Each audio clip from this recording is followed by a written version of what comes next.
butter with honey. Ang nagamit ay si Kai Chili Aurelio.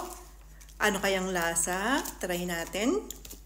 Ang brand nitong butter ko ay Miguel, pero ang paborito ko ay yung Irish butter pa rin.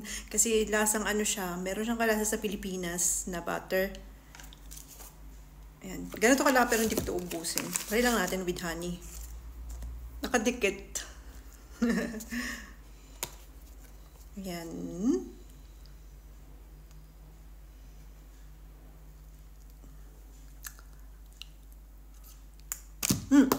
Nahulog pa.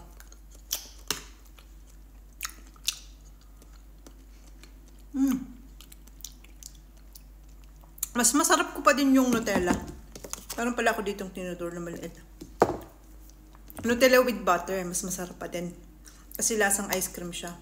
Ito parang butter na nilagyan ng honey, tapos tumamis lang siya. Wala siyang ibang kalasa.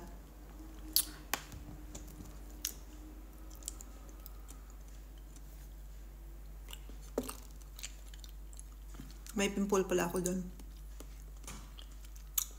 8 out of 10. Mas masarap pa rin yung Nutella with butter. Masarap. Nagmimelt siya sa loob ng dila.